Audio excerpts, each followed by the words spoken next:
Ku sembah Engkau Tuhan, ku tinggikan namamu sampai selamanya. Kau yang layak disembah, Kau Allah yang berkuasa. Ku sembah Engkau Tuhan, ku tinggikan namamu.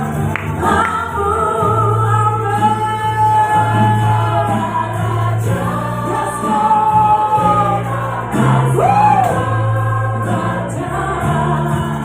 Ku sembah Kau Yesus sampai selamanya. Mari sama Bapak Ibu kembali berdiri.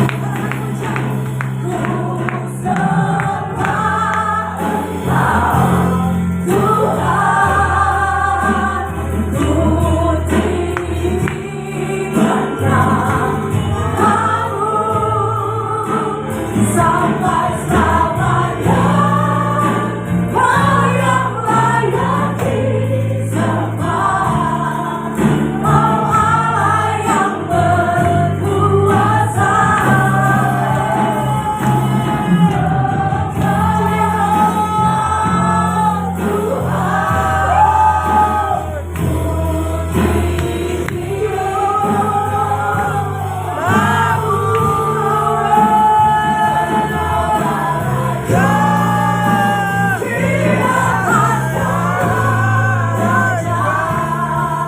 Ku sembah Kau Yesus sampai selamanya. Ku sembah Kau, ku sembah Kau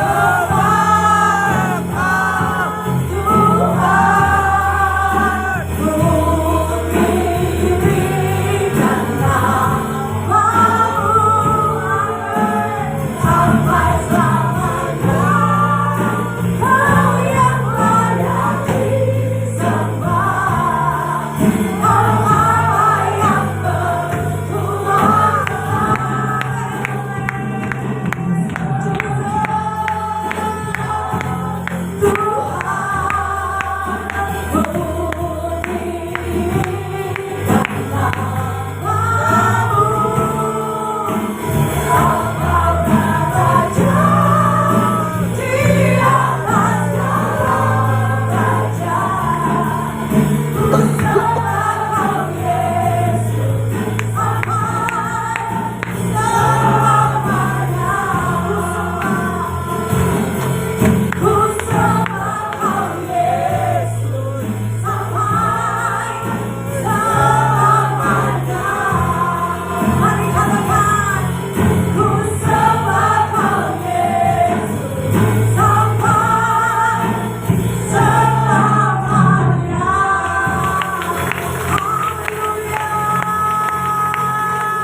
Sampai selama-lamanya Kau menyembah, Kau Raja di atas segala raja yang mau datang ke dunia bagi kami semua.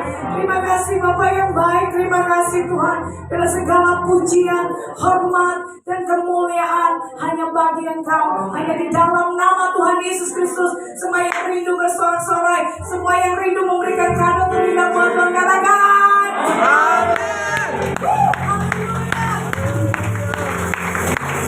Allah kita dahsyat, amin. Allah kita luar biasa. Dia mau lahir ke dunia ini buat saya dan saudara. Haleluya. Berikan tepuk tangan sekali lagi dong. Haleluya. Terpujilah namamu Tuhan. Terima kasih Bapak. Terima kasih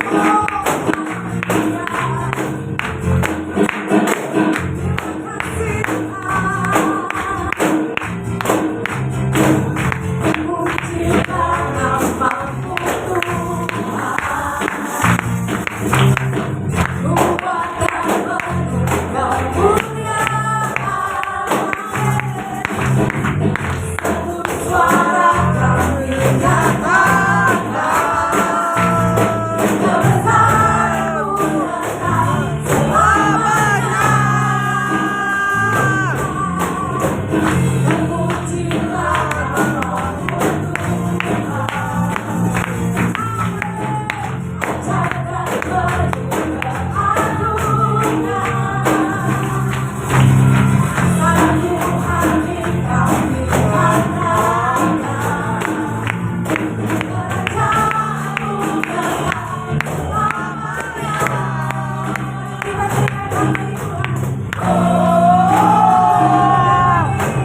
Haleluya.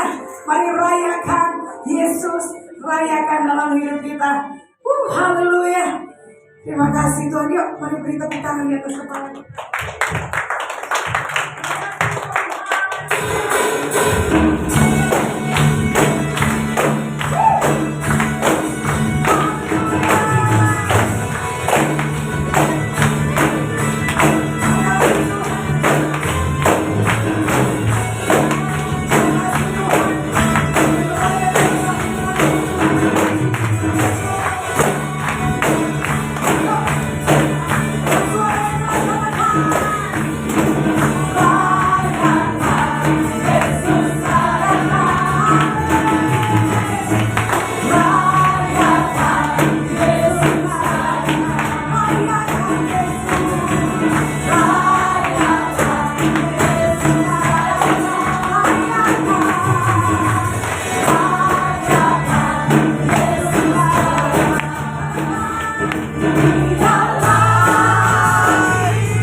Nanti kita diberikan kesempatan untuk memberikan persembahan.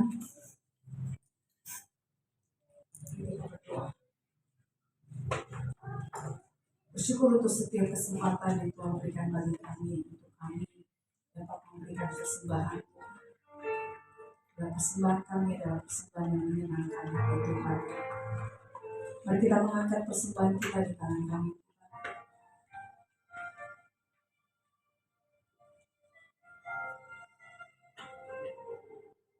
Kami percaya memberi persembahan adalah bagian dari ibadah. Dengan memberi persembahan, kami memuliakan Tuhan dengan harta kami. Kami mau memberi dengan sukacita dan hati yang bersyukur. Dalam nama Tuhan Yesus. Amin.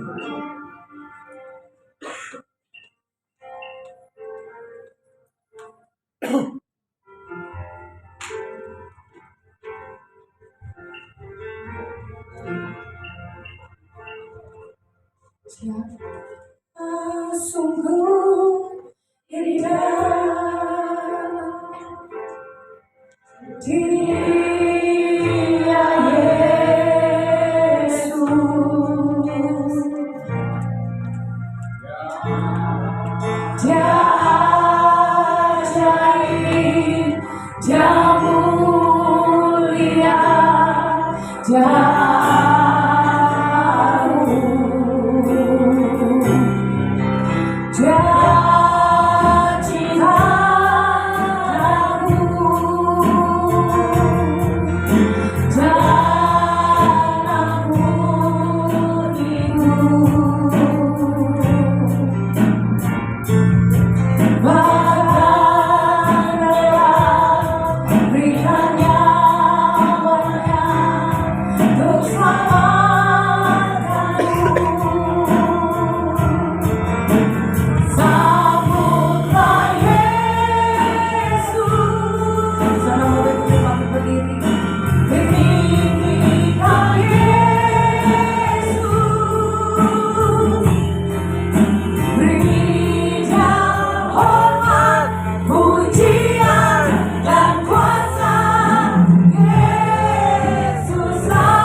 Ku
Engkau Tuhan dan Raja atas seluruh hidup kami, atas alam semesta.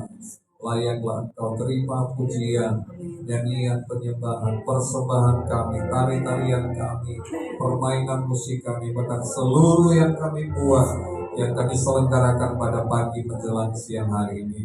Sebab kami bersuka cita merayakan hari kelahiran Tuhan kami Yesus Kristus, yang bukan hanya lahir di kandang, tapi lahir di hati kami, menjadi Tuhan dan Raja atas hidup kami. Terima kasih Bapa, sukacita Natal menjadi bagian kami. Saatnya kami akan merenungkan firman-Mu, berfirmanlah bagi kami. Di dalam nama Tuhan Yesus Kristus, haleluya, semua katakan amin, amin. Silakan duduk Bapak Ibu Saudara.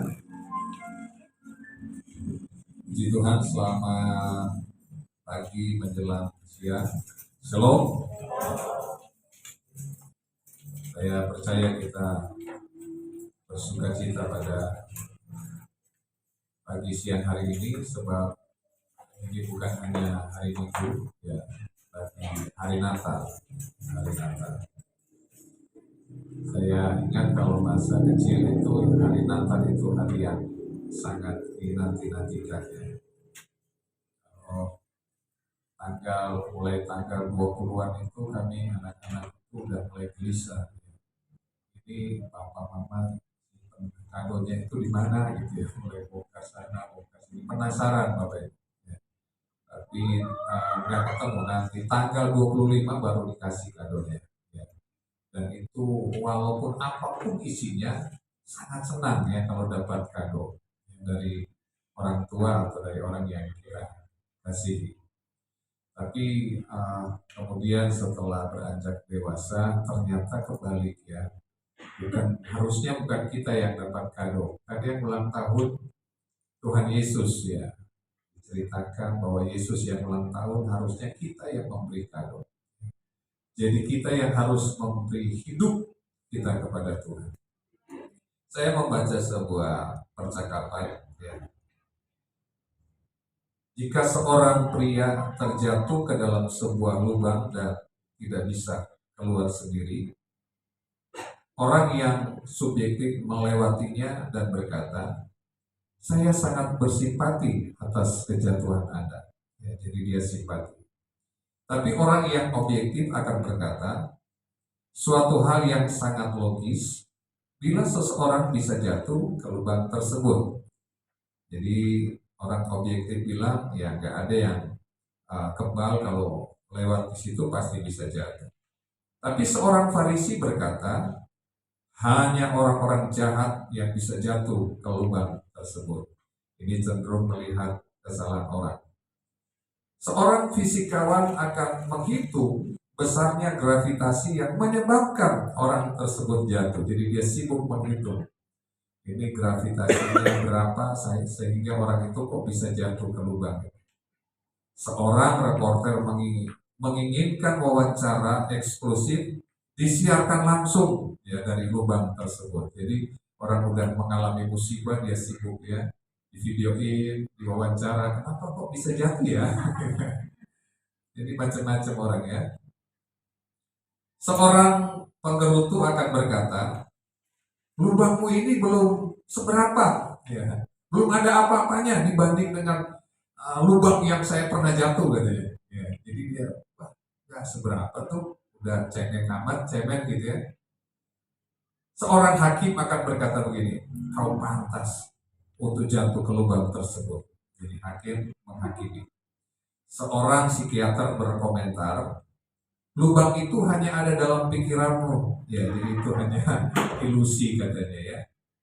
Tapi seorang psikolog menjelaskan, kejatuhanmu adalah akibat dari kesalahan orang-orang di sekitarmu. Ya, cenderung menyalahkan lingkungan orang-orang. Datanglah seorang motivator, dia berkata, percayalah bahwa Anda adalah orang yang kuat dan Anda bisa keluar dari lubang itu dengan kekuatan Anda. Wah, dimotivasi. Kemudian Yesus melihat orang yang jatuh itu ke dalam lubang. Ia turun dari surga yang mulia menjadi manusia agar bisa menolongnya keluar dari lubang tersebut. Itulah sebabnya hari ini kita merayakan Natal. Katakan amin. Jadi bermacam-macam orang, bermacam karakter itu hanya sebatas komentar sebetulnya. Yang turun, yang menolong orang yang jatuh itu adalah Yesus. Nah, hari ini saya akan menyampaikan firman Tuhan dengan judul Bangkitlah dan Jadilah Terang. Bangkitlah dan Jadilah Terang. Semua kita sudah tahu bahwa ada prediksi tentang tahun depan. Bahkan pemimpin kita juga sudah menyampaikan ya, tahun depan itu adalah tahun yang remang-remang. Remang-remang apa gelap? Gelap. Ya. Saudara percaya itu? Ada yang enggak, ada yang percaya. Nggak apa-apa sih. Nggak jadi persoalan. Ya. Karena itu baru prediksi. Artinya belum bisa dipastikan. Dan sebetulnya kalau sudah diprediksikan seperti itu, ya artinya kita sudah punya amunisi, sudah siap. Ya. Kalau tahun depan mau tanding misalnya, wah sudah latihan dari sekarang, mau tanding kan, persiapannya luar biasa. Tapi sebetulnya peristiwa yang paling gelap itu di tahun-tahun kemarin sebetulnya. Tanpa latihan, tanpa persiapan, tiba-tiba ya corona melanda. Wah itu gelap, sebetulnya gelap. Cuma kan gak ada yang mengumandangkan, gak ada yang memprediksikan bahwa akan ada kegelapan. Itu gelap Bapak Ibu. Ya, gelapnya bukan hanya terjadi krisis, tapi terjadi wabah yang dan sudah menyebabkan banyak orang yang kehilangan pasangan hidup, kehilangan anak, kehilangan orang tua, dan lain sebagainya. Orang meninggal begitu banyak sekali. Itu tahun yang gelap sebetulnya. Jadi kita nggak perlu takut menghadapi tahun depan karena sudah digaungkan, sudah diberitahu, jadi sudah ada persiapan, ya, ada warningnya, kita berjaga-jaga. Nah, saudara percaya atau tidak akan terjadi itu, mari kita lihat ayat firman Tuhan. Lalu ini harus percaya ya. Yesaya pasal 60 ayat 1 dan 2. Yesaya pasal 60, tentunya ayatnya sampai ke 22, tapi saya baca ayat 1 dan 2 saja. Yesaya pasal 60, saya bacakan. Bangkitlah, menjadi teranglah, sebab terangmu datang dan kemuliaan Tuhan terbit atasmu. Bersama-sama ayat yang kedua, 2-3. Sebab sesungguhnya kegelapan menutupi bumi dan kekelaman menutupi bangsa-bangsa. Tetapi terang Tuhan terbit atasmu dan kemuliaannya menjadi nyata atasmu. Katakan amin. Tahun depan gelap apa gelap? Gak percaya firman ya. Sebab sesungguhnya kegelapan menutupi bumi dan kegelapan menutupi bangsa-bangsa. Wah, ini nubuatan, ya. Kelam, gelap. Tapi kalimat penghiburan itu yang terakhir, ya. Tetapi terang Tuhan terbit atasmu dan kemuliaannya menjadi nyata atasmu. Wow. Jadi keadaan boleh gelap, bisa gelap, dan akan gelap memang. Karena bumi atau dunia yang kita tempati ini sudah usang, ya, sudah tua. Kalau ilmuwan menghitungkan sudah jutaan tahun, ya, umur bumi ini, jutaan tahun, dihitung berdasarkan penelitian fosil-fosil yang ditemukan. Namun memang Alkitab sudah menubuatkan bahwa keadaan tatanan di dunia ini tidak akan semakin membaik, ya. Tidak akan oke-oke terus kita. Wah, nikmati terus keindahannya. Lapisan ozon saja sudah mulai menipis, ya. Artinya bahwa sinar ultraviolet itu akan terus tanpa lapisan itu akan sangat berbahaya untuk bagi kulit manusia, ya. Nggak tahu kalau kulit dogi atau kulit binatang, ya. Tapi buat manusia itu sangat berbahaya, bisa menyebabkan penyakit kulit dan penyakit-penyakit yang lain. Jadi artinya bahwa memang sedang terjadi kegelapan. Nanti kita akan melihat kegelapan apa yang dimaksud. Namun sebelumnya kita melihat bahwa ada dua perintah di ayat yang ke-1 dalam Yesaya pasal 60 ini. Dikatakan bahwa bangkitlah dan menjadi teranglah. Kalimat perintah yang pertama itu lebih mengarah ke dalam dulu. Ya, ini saya sebut dengan kalimat perintah pasif. Jadi nggak usah pusingin yang di luar dulu. Ya, yang pertama bangkitlah dulu. Kata bangkit itu berarti berdiri tegak. Bangkit itu menjadi kuat. Dan kata bangkit itu artinya bertahan.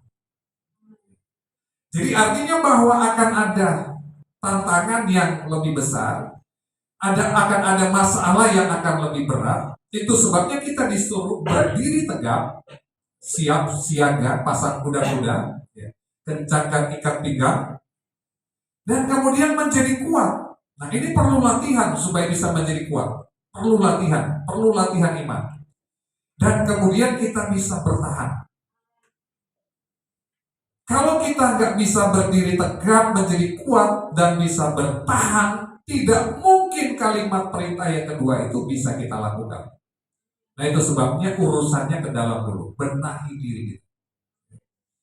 Jadi fokus ke dalam itu bukan fokus dengan sibuk mendadani dengan hal-hal yang lahiriah, tapi fokus bagaimana kita bisa berdirinya udah lurus belum, udah tegak belum, pasang kuda-kudanya udah bener belum. Ya, ada yang pernah belajar silat atau belajar karate, Pak Joni ya mungkin ya, silat Betawi. Itu waktu kita pasang kuda-kuda itu apa namanya, suhu atau gurunya itu keliling. Kalau dilihat kuda-kuda kita mirip, diinjak gitu ya. Waduh, saya pernah mengalami itu, diinjak. Dan kita gampang jatuh karena memang salah. Ya, baru dikasih contoh. Jadi berdirinya nggak lurus ya. Kalau lurus itu gampang tumbang ya. Tapi sedikit ngangkang gitu, pasang kuda-kuda. Tapi yang saya maksud dan firman Tuhan maksudkan bukan soal berdiri fisik secara fisik. Tapi kesiapan secara mentalitas, kesiapan secara spiritual kita. Kita akan selalu siap waktu kita berdirinya tegak. Kita akan selalu siap waktu kita kuat. Dan kita bisa bertahan menghadapi apapun. Kemudian yang kedua disebutkan menjadi teranglah. Kata menjadi teranglah diartikan dengan bisa menerangi. Kemudian memberikan cahaya dan bahkan bisa menyalakan, ya bukan menyalah ya pakai H ya, menyalahkan tanpa hak, menyalahkan orang lain. Bukan ngomporin juga, manas-manasin, bukan. Artinya bisa membuat orang lain bersemangat, membuat orang lain bergaya. Sebab dalam Yohanes pasal 9 ayat yang kelima, Yesus berkata begini, Yohanes pasal 9 ayat yang kelima, selama aku di dalam dunia, akulah terang dunia. Jadi Natal berarti bahwa sang terang dunia itu hadir dan dia menjadi terang sehingga membuat kita kuat, membuat kita bisa bertahan dan bisa bersinar, memberi dampak, memberi pengaruh kepada orang lain. Nah, pertanyaannya adalah, siapa yang harus menjadi terang? Tuhan, saya di bagian siap-siapin minyak aja Tuhan, ya, yang jadi terang suami saya, yang jadi terang istri saya. Enggak, semua kita harus menjadi terang. Yang setuju katakan amin. Jadi semua kita harus menjadi terang. Sekarang Yesus sudah berada di surga. Dia berkata bahwa selama aku ada di dunia, akulah terang dunia. Jadi kalau Yesus sudah ada di surga, yang jadi terang itu adalah kita. Matius pasal 5 ayat yang ke-14 berkata, Matius 5 ayat 14, kamu adalah terang dunia, kota yang terletak di atas gunung tidak mungkin tersembunyi. Jelas sekali firman Tuhan ini berkata, Yesus bilang, kamu adalah terang dunia. Jadi selama aku di bumi, akulah terang dunia. Tapi ketika Yesus mau ke surga, dia bilang, kamu adalah terang dunia.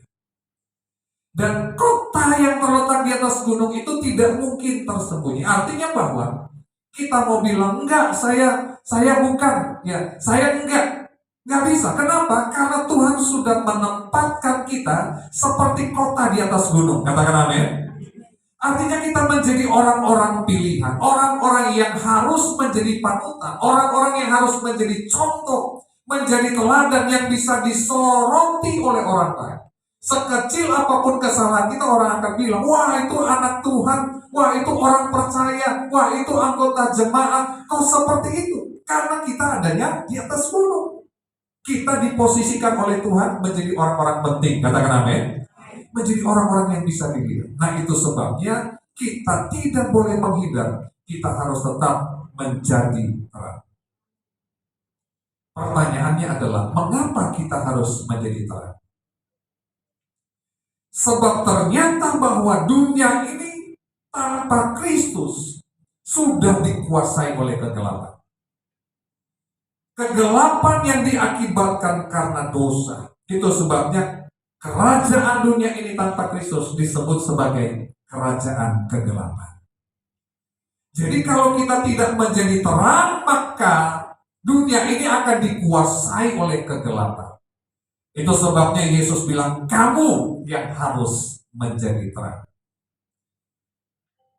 Dalam Yesaya pasal 60 ayat yang kedua, firman Tuhan tadi yang kita baca berkata, sebab sesungguhnya kegelapan menutupi bumi dan kegelapan menutupi bangsa-bangsa. Kegelapan seperti apa yang sedang menutupi bumi ini? Mungkin para ahli, para ekonom itu memprediksi tentang sebuah kegelapan itu hanya mengacu kepada keadaan yang sulit secara ekonomi. Karena yang bicara misalnya menteri koordinator keuangan atau Pak Presiden yang melihat tentang bagaimana akan terjadi inflasi, harga-harga komoditi akan semakin naik dan lain sebagainya. Tapi ternyata pembuatan firman dalam Yesaya ini bicara tentang kegelapan itu, bicara banyak hal Bapak Ibu Saudara. Bukan hanya soal ekonomi, karena kegelapan itu ditulis dengan kata kosek, itu berarti kesengsaraan. Jadi tahun-tahun ke depan akan terjadi kesengsaraan. Tahun-tahun berikutnya ini akan terjadi yang namanya kosek, itu berarti kebinasaan. Bukan hanya kebinasaan, tapi ada duka cita. Kejahatan akan semakin merajalela. Dan tahun-tahun depan akan banyak ketidaktahuan. Orang akan semakin nggak mau tahu tentang agama, nggak mau tahu tentang Tuhan, cuek dengan hal-hal yang rohani. Itu tahun yang akan semakin gelap. Alkitab mengatakan bahwa kasih kebanyakan orang itu akan semakin tinggi. Hidup bagi dirinya sendiri. Nah, untuk itulah kita harus tampil menjadi terang. Karena akan ada kesengsaraan, akan ada kebinasaan atau kematian, akan ada duka cita, akan ada kejahatan yang semakin meningkat. Kalau gereja Tuhan orang percaya tidak tampil menjadi terang, maka itu akan menguasai dunia ini. Dan dampaknya adalah kalau kegelapan kosek itu menguasai dunia ini, yang terjadi orang-orang akan mengalami ketakutan.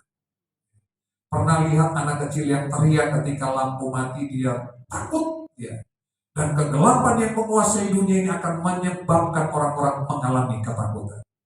Kemudian dampak dari kegelapan itu orang akan tersandung ya, berjalan akan tersandung, gak lihat sesuatu, main tabrak aja. Dan yang berikutnya tidak dapat menentukan atau menemukan jalan yang benar, tersesat ketika ada kegelapan. Dan orang yang tinggal dalam kegelapan, dia tidak bisa membedakan mana yang baik, mana yang jahat. Dan orang yang di dalam kegelapan, dia tidak dapat menemukan apa yang dia cari. Tetapi hari ini kita akan melihat bersama-sama bagaimana supaya kita bisa bangkit dan menjadi terang. Yang pertama, kita harus berjumpa dengan Yesus Kristus, Sang Putra Natal, yang adalah terang itu sendiri. Katakan amin. Tidak ada cara lain Bapak Ibu Saudara. Kita harus mengalami Kristus, harus mencari Yesus, harus berjumpa dengan Yesus, supaya kemudian kita bisa bangkit dan menjadi terang. Tadi urusan bangkit, tadi Filipi pasal 4 ayat yang ke-13, Paulus berkata begini. Filipi 4 ayat 13, segala perkara dapat kutanggung di dalam Dia yang memberi kekuatan kepada kita. Kita bisa berdiri tegak, bisa kuat, bisa bertahan kalau ada Kristus yang memberi kekuatan kepada kita. Artinya karena mengalami perjumpaan pribadi dengan Yesus, maka kemudian kita bisa bangkit, kita bisa bertahan. Yesaya pasal 40 ayat 31 dengan jelas firman Tuhan berkata, tetapi orang-orang yang menanti-nantikan Tuhan mendapat apa? Kekuatan. Perlu ada kekuatan baru supaya kita bisa bertahan. Kenapa? Karena masalah di depan adalah masalah baru. Masalah yang akan lebih berat. Jadi perlu kekuatan baru, bukan kekuatan lama. Bukan kekuatan lama, bukan urapan lama, tapi urapan baru yang terus kita minta. Kekuatan baru yang terus harus kita dapatkan supaya kita bisa menghadapi, bisa bertahan menghadapi segala keadaan. Nah, pertanyaan berikutnya adalah bagaimana kita bisa menjadi terang? Jawaban yang sama, harus ketemu dengan Yesus. Harus mencari Yesus, harus berjumpa dengan Yesus. Sebab Yohanes pasal 8 ayat yang ke-12 berkata, maka Yesus berkata pula kepada orang banyak, katanya, akulah terang dunia. Barang siapa mengikut aku, ia tidak akan berjalan dalam kegelapan, melainkan ia akan mempunyai terang. Yesus berkata, akulah terang dunia, dan kita harus mengikutinya. Kata mengikuti Yesus itu artinya mempercayai dan mempercayakan seluruh hidup kita kepada Tuhan. Maka kemudian akibatnya ia akan mempunyai terang hidup.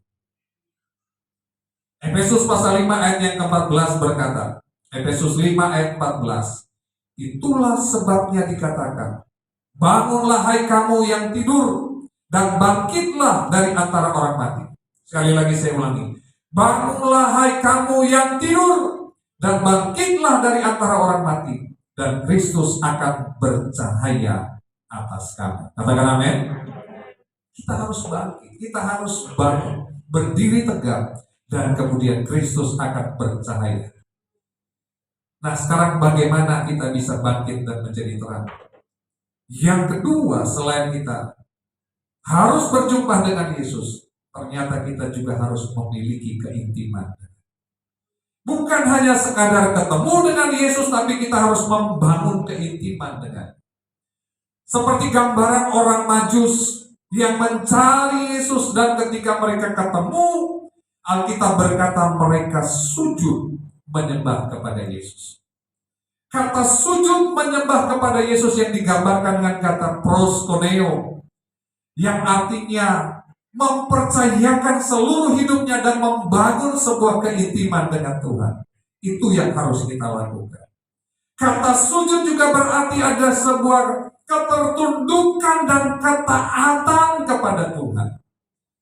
Waktu kita ketemu dengan Yesus, biar kita punya komitmen bahwa saya akan tunduk, saya akan taat untuk setiap apapun yang Tuhan perintahkan dalam hidup saya. Dan membangun hubungan, membangun keintiman itu juga berarti kita memberi yang terbaik kepada Tuhan. Katakan amin.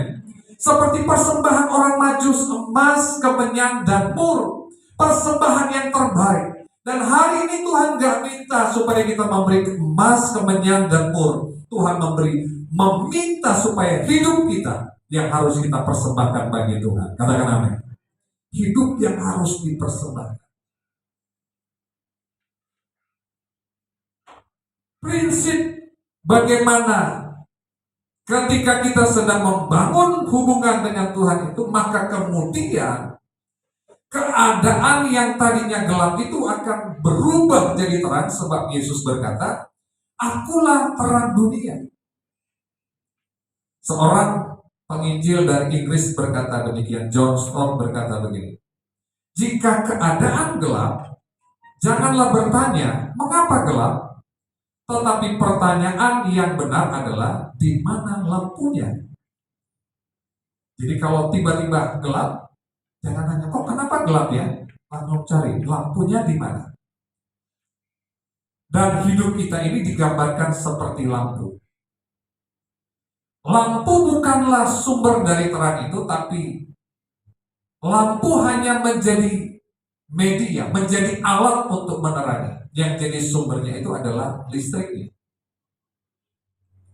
Dan kemampuan lampu untuk bisa menerangi itu ada dua faktor. Yang pertama tergantung dari sumber listriknya. Dia nancep nggak? Dia dicolok nggak? Dia ditekan nggak? Ya, switchnya atau tombolnya itu. Dan yang kedua adalah kapasitas dari lampu itu sendiri. Tergantung kapasitas. Kalau dia menyediakan dayanya hanya 5 watt misalnya, maka terangnya akan remang-remang. Tapi kalau dia menyediakan daya atau menyediakan kapasitasnya 100 atau 1000 watt, maka nyalanya akan semakin terang. Ini bicara tentang kehidupan kita. Kita ini hanya lampu. Yang pertama, kita harus terhubung dengan sumber, yaitu Yesus Kristus yang adalah terang dunia. Yang kedua, kapasitas hati kita. Seberapa kita menyediakan Tuhan mau pakai kita untuk menjadi terangnya? Adakah yang masih 5 watt di sini? Atau mulai meningkat 7 watt, 10 watt? Atau kita udah 100 watt gitu? Tergantung kita, Bapak Ibu Saudara. Tuhan itu nggak terbatas terangnya, katakan amin. Kita yang membatasi terang Tuhan. Kita yang bilang, enggak Tuhan, saya nggak mau jadi terang. Saya cukup jadi remang-remang saja. Dan prinsip menerangi yang kedua itu diibaratkan seperti lilin. Ya, kenapa selalu dalam acara-acara Natal itu selalu ada lilin? Walaupun lilin-lilin mulai kalah saing dengan lilin elektrik ya, dan akhirnya penjual lilin mulai mengalami kerugian. Ya, kenapa? Karena orang lebih praktisnya katanya udahlah ya, itu nggak ada asap, nggak ada. Tapi gambaran lilin itu adalah filosofinya yang ketika dia menerangi, dia nggak peduli lagi tentang keadaan dirinya. Karena waktu dia menerangi itu, dirinya itu akan habis terbakar. Itu prinsip yang luar biasa yang Yesus gambarkan waktu dia turun ke dalam dunia ini. Dia menjadi terang, bahkan dirinya harus mati di kayu salib untuk demi menjadi terang dan membuat kita menjadi terang. Nah, bagaimana hubungan kita dengan Tuhan itu sangat bergantung terang yang akan kita pancarkan. Itu sebabnya bangun sebuah hubungan pribadi yang intim dengan Tuhan. Sekarang pertanyaannya, kepada siapa kita harus menjadi terang? Yesaya pasal 49 ayat yang ke-6. Yesaya pasal 49 ayat yang ke-6. Terlalu sedikit bagimu hanya untuk menjadi hambaku, untuk menegakkan suku-suku Yakub, dan untuk mengembalikan orang-orang Israel yang masih terpelihara. Kalimat berikut ini sangat penting. Tetapi aku akan membuat engkau menjadi terang bagi bangsa-bangsa, supaya keselamatan yang daripadaku sampai ke ujung bumi. Katakan amin. Sekali lagi saya bacakan kalimat berikut ini. Tetapi aku akan membuat engkau, ini kata Tuhan, menjadi terang bagi bangsa-bangsa, supaya keselamatan yang daripadaku sampai ke ujung bumi. Jadi bukan tanpa maksud ketika Tuhan menempatkan kita seperti kota di atas gunung. Bukan pamer, wah itu orang kelihatan kinclong banget, ya kelihatan terang banget, bukan. Tapi maksudnya adalah supaya kita bisa menerangi bangsa-bangsa, dan tujuannya adalah supaya keselamatan yang daripada Tuhan itu sampai ke ujung bumi. Katakan amin. Jadi waktu kita menerangi itu ada tujuannya, ternyata bukan untuk diri kita, tapi untuk keselamatan umat Tuhan, keselamatan bangsa-bangsa, bahkan keselamatan itu sampai ke ujung bumi. Mengapa Tuhan mau kita menjadi penerang terhadap bangsa-bangsa? Sebab Tuhan itu mengasihi semua orang. Katakan amin. Ayat yang selalu kita bacakan dalam peristiwa Natal itu Yohanes 3 ayat 16. Karena begitu besar kasih Allah akan dunia ini. Jadi bukan sebagian orang, tapi akan dunia ini, artinya semua orang dikasihi oleh Tuhan. Dan kalau Tuhan mengasihi semua orang, maka kita pun juga harus mengasihi semua orang. Katakan amin. Kalau Tuhan rindu semua orang diselamatkan, maka kita pun juga harus rindu supaya semua orang diselamatkan. Atau mungkin masih ada di antara kita yang bilang, udahlah, yang itu gak usah diselamatin Tuhan, ya, keterlaluan orangnya. Ya udahlah, di daerah sono gak usah diselamatin Tuhan. Wah, terlalu jahat mereka. Itu kita tidak memiliki hati Tuhan, Bapak. Tapi kalau Tuhan, karena begitu besar kasih Allah, dan Dia tidak pernah meralat, Dia tidak pernah berubah kasihnya. Seharusnya kalau kita datang kepada Tuhan, kita dapatkan kasih Tuhan, maka kita pun mencintai, mengasihi sebagaimana Tuhan mengasihi. Katakan amin. Kita mau supaya semua orang diselamatkan.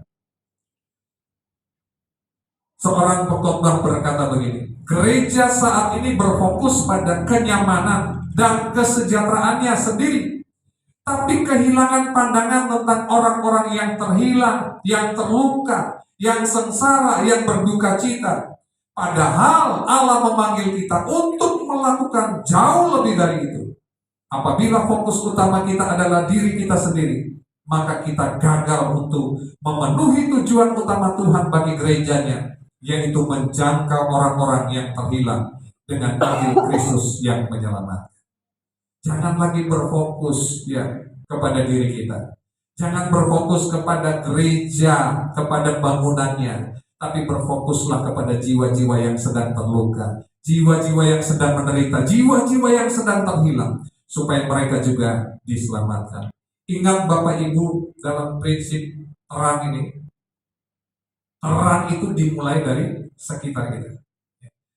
Bapak Ibu, kalau misalnya cuman ada satu lampu, misalnya lampu di sini saja yang menyala, tentu yang paling menikmati terang itu siapa kira-kira? Yang di ujung sana? Bukan, saya. Kenapa? Karena saya yang lebih dekat dengan terang. Jadi artinya bahwa waktu kita menjadi terang, seharusnya yang pertama menikmati terang itu bukan orang di Papua, ya, bukan orang di Aceh, tapi orang di sekitar kita. Orang di dalam rumah kita dulu yang harus menikmati terang yang kita pancarkan. Itu prinsip menerangi. Jangan kita kelihatan, wah terangnya kinclong banget, silau banget waktu kita ada di luar, tapi di rumah ternyata kita redup, remang-remang. Ya. Nggak ada tuh kelihatan terang-terangnya sedikit pun. Ya. Terus terang terus. Tapi kalau di luar, waduh hebatnya, terang sekali gitu, terang benderang. Tapi hari ini kita diajarkan bahwa terang itu harus dimulai dari dalam. Karena prinsip terang lebih dekat, lebih menikmati terang. Kalau kita sudah menjadi terang di dalam, maka kemudian terang yang kita pancarkan di luar itu adalah terang yang sesungguhnya. Tapi sebaliknya, kalau di luar kita sudah terang, di dalam belum terang, maka terang yang di luar itu adalah terang yang palsu. Ya. Pernah lihat terang yang palsu? Seperti apa namanya, ada spotlight atau apa gitu ya. Wah, karena hanya ada cahaya, tiba-tiba terang. Tapi begitu cahaya nggak ada, dia gelap lagi. Itu terang yang palsu. Tapi kita akan terus jadi terang. Kenapa? Karena di dalam kita sudah menjadi terang. Karena kita sudah mengalami Kristus. Katakan amin. Terakhir Bapak Ibu Saudara, bagaimana cara kita menjadi terang? Cara kita menjadi terang adalah yang pertama, kita harus menjadi pemberita Injil. Pemberita Injil artinya pemberita kabar baik, pemberita kabar sukacita. Injil artinya kabar sukacita atau kabar baik. Jadi kehadiran kita di tengah-tengah lingkungan, di tengah-tengah komunitas, di manapun kita berada, harus membawa kabar baik. Harus membawa kabar sukacita, bukan kabar yang kosek tadi, menakutkan, kabar duka cita, kabar yang membuat orang tidak bersemangat, tapi sebaliknya kabar sukacita yang kita sampaikan. Bapak Ibu Saudara nggak perlu kutip ayat, tapi kalau mau kutip ayat juga nggak dilarang, ya, langsung ngomong ayat firman Tuhan. Tapi yang pasti adalah kabar baik yang kita sampaikan, kabar sukacita. Itu artinya kita sedang menjadi terang bagi orang lain. Dan yang kedua, bagaimana cara kita bisa menjadi terang adalah kita harus menjadi saksi. Kisah Rasul pasal 1 ayat yang ke-8 dengan jelas berkata bahwa kamu akan menerima kuasa dan kita akan menjadi saksi dimulai dari Yerusalem, Yudea, Samaria, bahkan sampai ke ujung bumi. Menjadi terang artinya kita menjadi saksi bagi orang lain melalui pikiran kita, melalui perkataan kita, dan perbuatan kita. Nah, itu sebabnya hari ini ketika kita merayakan Natal, pastikan bahwa kita sudah berjumpa dengan Yesus. Kita membangun hubungan dengan Yesus, sehingga kita bisa bangkit, kita bisa kuat, kita bisa bertahan menghadapi apapun. Bahkan kemudian kita bisa memancarkan terang kepada semua orang, dimulai dari lingkungan terkecil kita, di keluarga kita, kemudian kepada bangsa-bangsa, supaya keselamatan terjadi bagi semua orang. Katakan amin. Selamat Natal, Tuhan Yesus memberkati kita semua. Mari kita berdiri bersama-sama di hadirat Tuhan.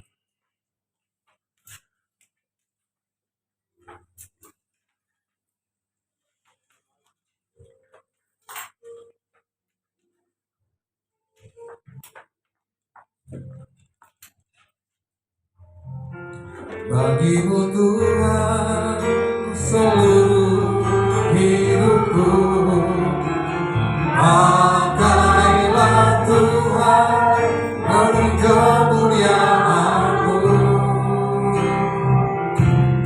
Alami seluruh rencana-Mu sampai bumi penuh kemuliaan.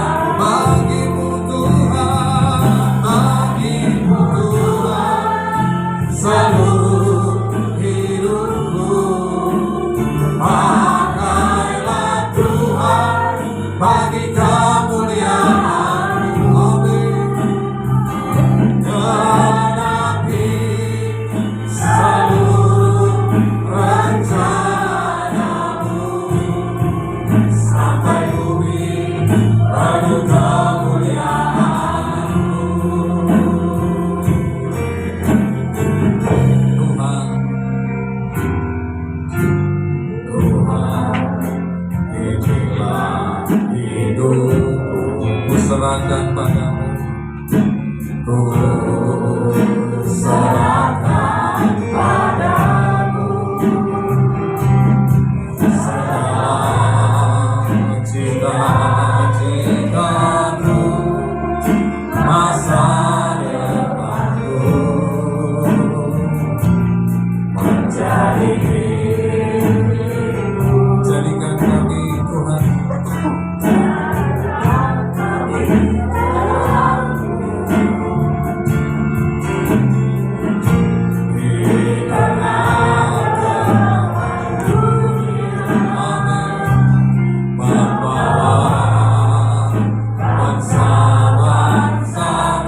seluruh hidupku.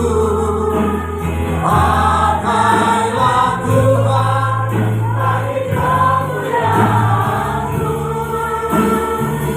Genapi seluruh rencana-Mu sampai bumi lagi bagimu Tuhan, bagimu Tuhan seluruh hidupku. Pakailah Tuhan bagi kemuliaan-Mu. Amin. Genapi seluruh rencana-Mu sampai bumi penuh kemuliaan. Indonesia, Indonesia penuh kemuliaan sampai bumi penuh kemuliaan. Sembah Tuhan, haleluya.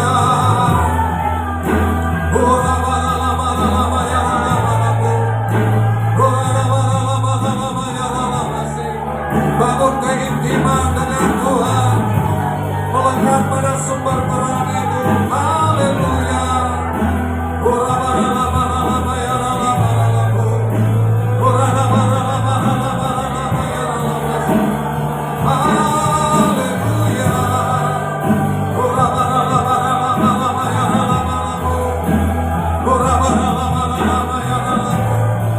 Kami mau bangkit ya Tuhan. Kami mau menjadi terang Tuhan di tengah-tengah kegelapan dunia ini.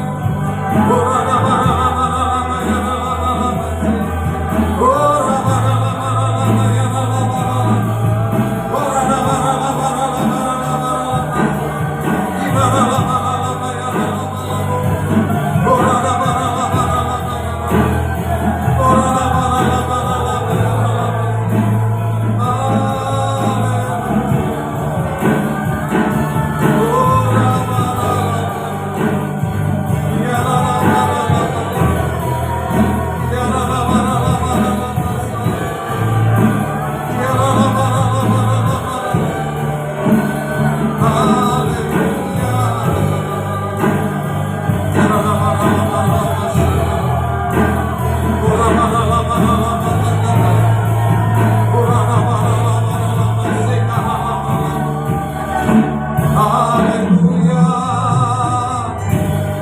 Tepuk tangan sorak-sorak bagi Tuhan kita Yesus.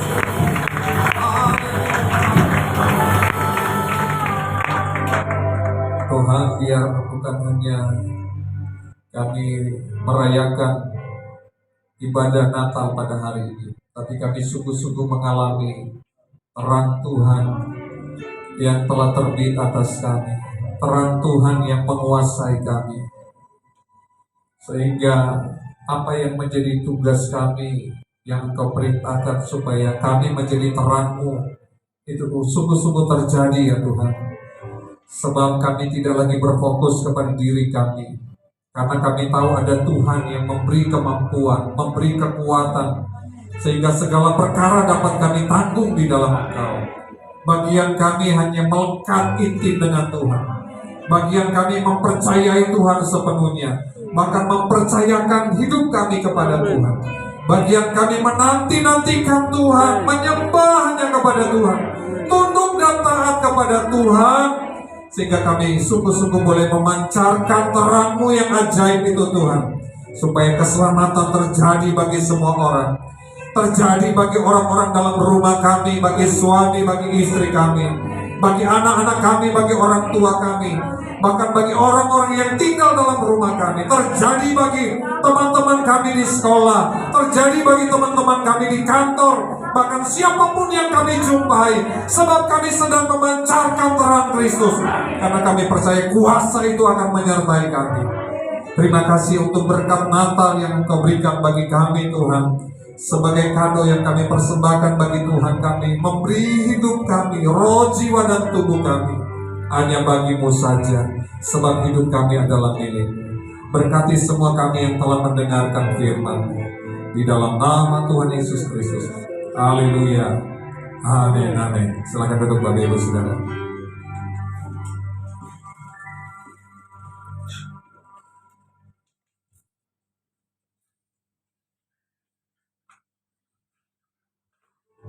Baik Bapak Ibu Saudara, saya percaya kita semua diberkati dengan firman Tuhan yang kita dengar. Amin. Selamat Gembala dan seluruh jemaat mengucapkan selamat Natal dan menyongsong tahun baru.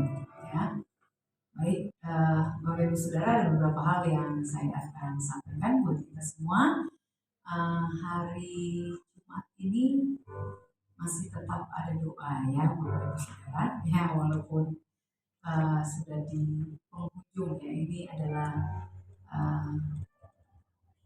Jumat terakhir ya di tahun 2022 ya, hari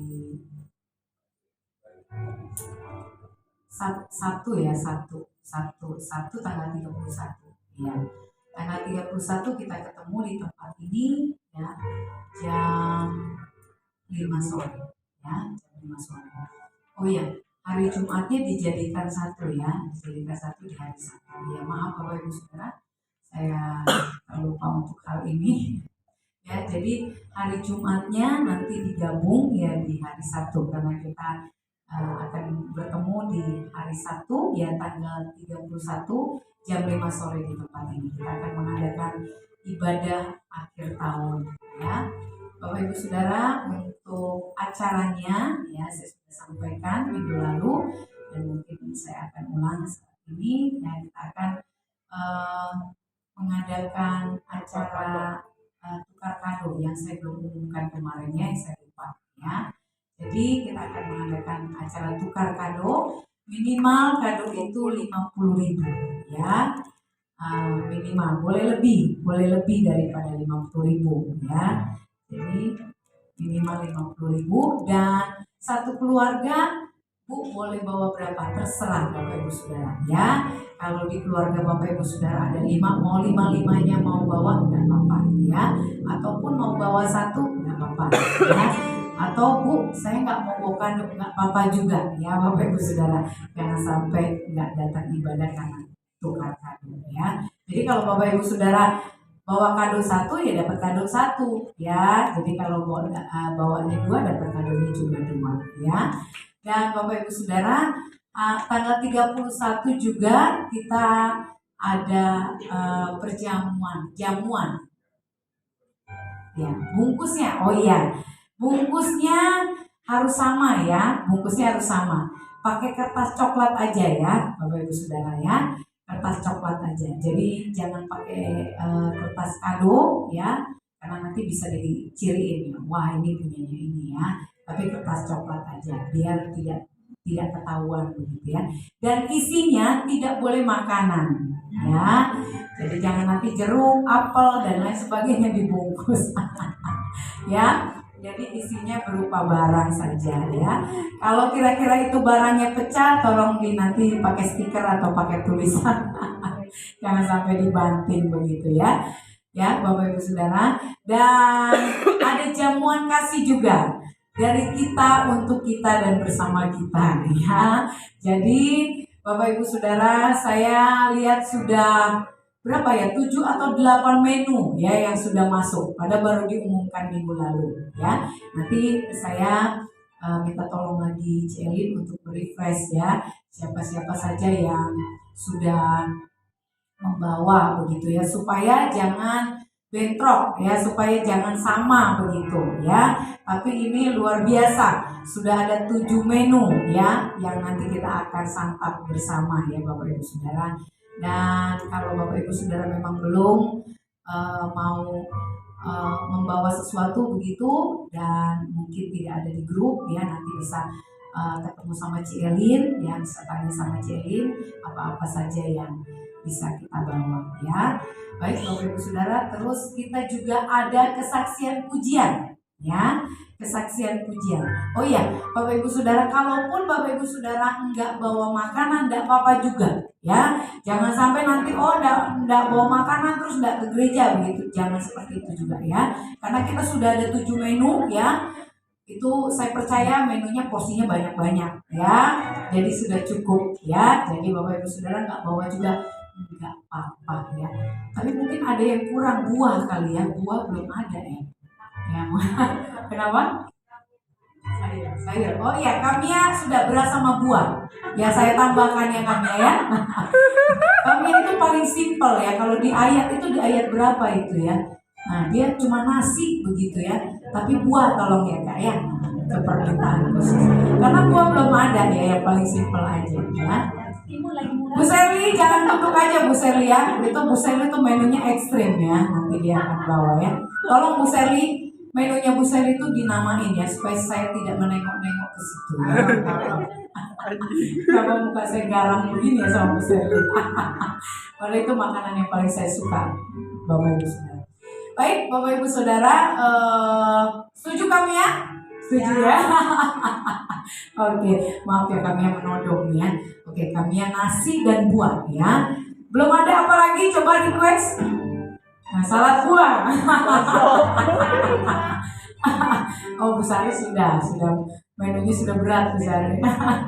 Ya, Bapak Ibu Saudara ya, apa aja ya, jangan memberatkan, jangan merepotkan, yang penting kita bersuka cita bersama ya. Pak Robin, sate Merangi, Pak Robin, oh jadi ya Pak Robin ya, ya tusuk gigi jangan lupa Pak, karena habis makan sate tuh ya agak ada yang nyelip-nyelip begitu ya. Dan Bapak Ibu Saudara, kita akan bersuka cita bersama ya. Dan Bapak Ibu Saudara juga nanti kalau ada makanan yang tersisa ya bisa dibawa pulang bersama ya. Jadi nanti saya akan menyediakan plastik ya. Jadi plastik ya. Jadi mangkoni, apa bahasa Sulawesi ya, makan bersama juga boleh bawa pulang bersama ya Bapak Ibu Saudara. Dan jangan lupa besok paginya kita ada ibadah ya. Jadi beres-beres bersama juga ya. Jadi jangan cuma bungkus-bungkus bersama, tapi tolong kalau ada yang memang bisa dibersihkan karena besok paginya kita akan beribadah ya. Tanggal 1-nya kita akan ibadah bersama ya Bapak Ibu Saudara jam 10 pagi. Dan ibadah akan diadakan 1 kali saja ya. Mengingat kenapa hari Minggu ini dan minggu depan ibadah dilakukan 1 kali saja, karena Bapak Ibu Saudara mungkin setelah ini akan pergi berkunjung ya ke saudara kerabat dan tidak dipusingkan lagi, oh ya ada ibadah sore atau seperti apa ya Bapak Ibu Saudara. Dan ada kesaksian pujian juga ya. Jadi Bapak Ibu Saudara persiapkan diri ya, boleh per keluarga ya, boleh per 2 keluarga begitu ya. Bu Seli bilang begini, Bu sekarang jemaat kita banyak Bu, kalau satu-satu nanti kelamaan ya, boleh ya saudara, boleh gabung-gabung seperti itu, boleh juga sendiri-sendiri nggak apa-apa ya. Kesaksian pujian, mau puisi, Pak Bin kemarin mau drama ya. Jangan drama itu cuma di rumah, drama dibawa ke sini ya. Nah, ya. Ya, nggak apa-apa ya, nanti kita bersuka cita bersama di tempat ini ya Bapak Ibu Saudara. Dan mungkin ada yang terlupa Pak Rofli. Ya, tanggal 31 dan 31 kita ada perjamuan kudus. Dan tanggal 1 ya, dan tanggal 1, tanggal 31 dan tanggal 1 ya.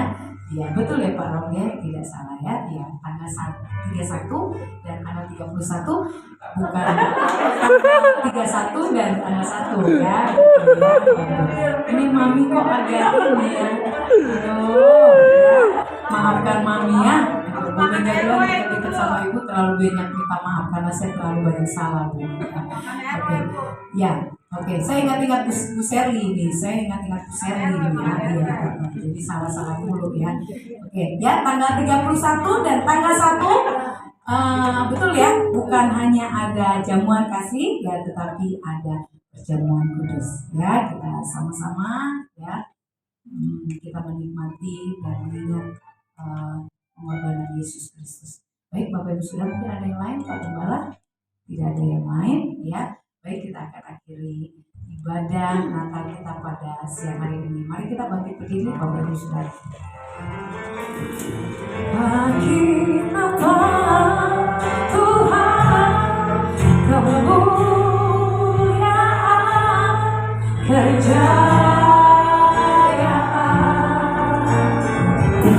namamu berkuasa di dalam hadiratmu.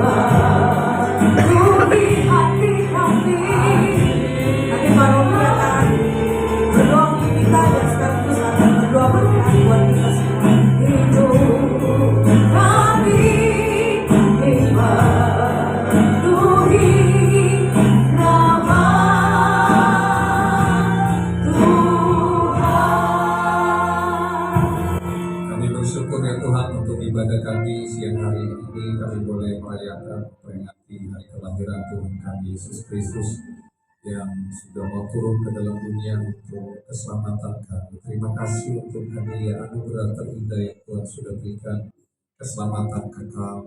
Biar sungguh-sungguh bukan hanya kami nikmati sendiri, tapi kami bagikan kepada orang-orang di sekitar kami, keluarga kami, sahabat, handai tolong kami, bahkan siapapun yang kami jumpai. Tuhan beri keberanian bagi kami untuk menjadi alat kemuliaan-Mu, menjadi terang-Mu ya Tuhan. Berkati semua kami yang sudah melayani, Tuhan berkati apapun yang kami lakukan, kami percaya tidak akan pernah sia-sia, ada upah, ada reward yang Tuhan sudah sediakan bagi kami. Umat Tuhan yang datang dengan berbagai macam pergumulan, Tuhan menolong setiap kami. Tuhan sembuhkan sakit kami, Tuhan kuatkan yang lemah, hiburkan yang susah. Bahkan apapun yang sedang kami doakan, kami berdoa Tuhan kabulkan doa kami di dalam nama Tuhan Yesus. Sepanjang minggu ini dalam seluruh aktivitas kami Tuhan, jaga pelihara kami yang masih bekerja, atau ada umat-Mu yang berencana untuk berlibur keluar kota, Tuhan sertai lindungi dimanapun mereka berada. Jauhkan dari segala mara bahaya, sakit penyakit kami tolak patahkan dalam nama Tuhan Yesus. Terima kasih, kami juga mempersiapkan diri untuk ibadah nanti, ibadah ucapan syukur di akhir tahun dan pembukaan tahun yang baru. Tuhan menolong biar kami sungguh-sungguh menikmati pribadi-Mu ya Tuhan, menikmati kasih dan hadirat-Mu. Terima kasih Bapa. Kami akan akhiri ibadah kami pada siang hari ini mengucap syukur di dalam nama Tuhan Yesus Kristus. Mari umat Tuhan arahkan hatimu dan angkat kedua tanganmu. Tuhan memberkati engkau dan melindungi engkau. Tuhan menyinari engkau dengan wajah-Nya dan memberi engkau kasih karunia. Tuhan menghadapkan wajah-Nya kepadamu dan memberi engkau damai sejahtera. Terimalah berkat anugerah dari Bapa di surga, cinta kasih dari Tuhan kita Yesus Kristus, kekuatan penghiburan, pengurapan dari Roh Kudus menyertai kita semua mulai hari ini sampai selama-lamanya. Terimalah berkat ini di dalam nama Tuhan Yesus Kristus. Semua yang percaya diberkati Tuhan berkata bersama, amin. Tepuk tangan bagi Yesus Kristus. We wish you Merry Christmas. We wish you Merry Christmas. Selamat